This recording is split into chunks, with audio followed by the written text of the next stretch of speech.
The first thing added to the tribunal archive wasn't a weapon, it was a child's shoe. Tiny thing, purple straps, burn mark across the toe.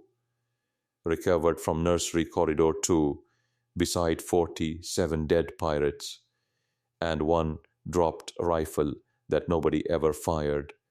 The evidence clerk logged it incorrectly at first. Civilian debris. That wording stayed in the system for 11 days before somebody changed it to protected occupant property. I know, because I was the clerk, and because the human father made me change it himself. His hands were still shaking from the engine burns. The husband reached the nursery corridor 16 minutes after the final lifeboat launched. Too late to help her fight. Too early to stop seeing the bodies. The records say his name was Elias Mercer, maintenance chief, civilian contractor, former orbital welder, 39 years old. The records also say he walked through cargo junction 4 carrying a dented thermal wrench because the armory lock had failed during decompression. That part matters later. When he found the hallway, the pirates were still there. Alive ones, I mean. 4 of them, none standing near his wife. The corridor audio catches somebody whispering, "Don't touch her." Not fear exactly. Something smaller, meaner. Shame sounds different when aliens do it. Command says secure the human female. No. What do you mean no? She's done. Then move her. Long silence. Metal clicking softly somewhere near the camera. Then another voice, quieter. Brother, look at the children's drawings. That detail never appeared in the official report. Probably because Command never wanted anyone imagining the crayons still scattered under their boots. People expected the husband to attack them. That's what the younger officers said afterward. Humans are emotional, territorial, violent when family dies. Instead, Elias Mercer knelt beside his wife and checked her pulse with grease-blackened fingers. One pirate actually stepped backward to give him room. I still hate remembering that. Not because it was cruel, because it was human. The husband took off his engineering jacket and folded it under her head carefully, like he was helping somebody nap on a train platform, instead of sitting in a hallway that smelled like burnt coolant and open blood sealant. Then he looked up at the pirates and asked, "Did the children get clear?" Nobody answered immediately. One of the pirates finally pointed toward the launch board. Green status lights. All pods away. Elias closed his eyes for maybe 3 seconds. Relief arrived before grief did. I didn't understand that at the time. Now I do. This is the part viewers always ask about.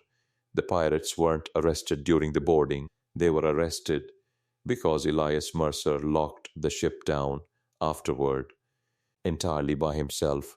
He reached engineering at 03:14 station cycle time, carrying the same thermal wrench and his wife's knife tucked into his belt because nobody else wanted to touch it.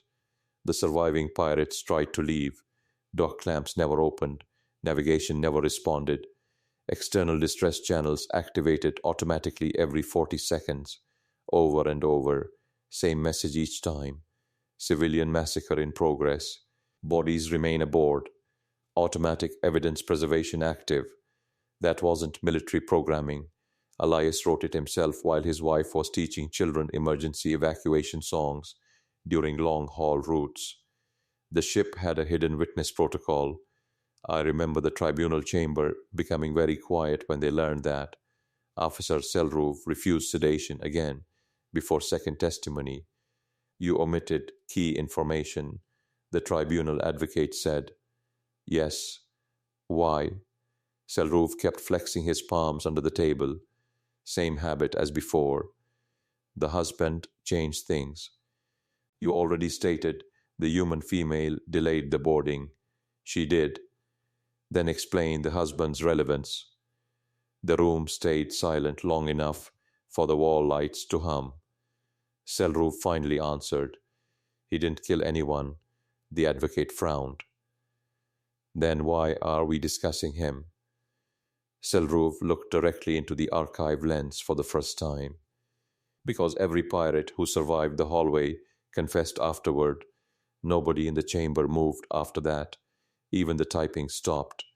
Pirate Unit 3 requested legal isolation before formal questioning, not protection from humans, from other pirates. The first confession lasted 4 hours. The pirate cried halfway through while describing the nursery drawings. Crayons again, always the crayons. He admitted they could have forced the hallway eventually. Numbers alone would have done it. So the tribunal asked why they stopped advancing. His answer became restricted under cultural contamination law. I heard it anyway. She looked terrified, he said. The investigator sounded confused. That prevented you from advancing? No. That's why we understood she meant it. There are sentences that crawl inside your species and stay there. That was one of ours. Yes, she lived, barely. 3 fractured ribs, severe blood loss, nerve damage across her left hand. First thing she asked after waking wasn't about herself, wasn't even about her husband. She asked if Mina still had the rabbit. The nurse said yes.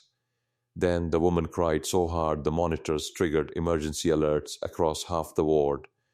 The husband arrived carrying a paper cafeteria cup full of machine coffee that had already gone cold. He sat beside her bed for an hour before either of them spoke. Just sat there holding hands. The kind of silence married people earn slowly. Command attempted to classify the hallway footage. Not because of the deaths, because the recordings made the pirates look afraid.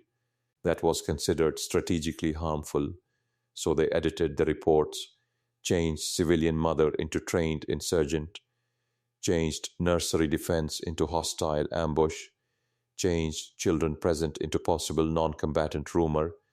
That version almost became permanent. Then Elias Mercer released the original bodycam files publicly across civilian freight channels, unedited, including the part where his wife says, "Keep the door locked, Mina."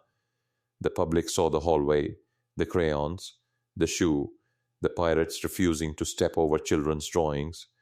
Arrests happened 2 days later, not because the tribunal discovered morality, because they discovered witnesses. I visited the evidence vault once after the trials ended. Not officially. The gray stuffed rabbit was still there beside the knife. One ear stitched back together badly with blue thread. There was something else in the locker now. An engineering badge, Elias Mercer's. The archive note said he left it voluntarily after refusing compensation payments from the tribunal.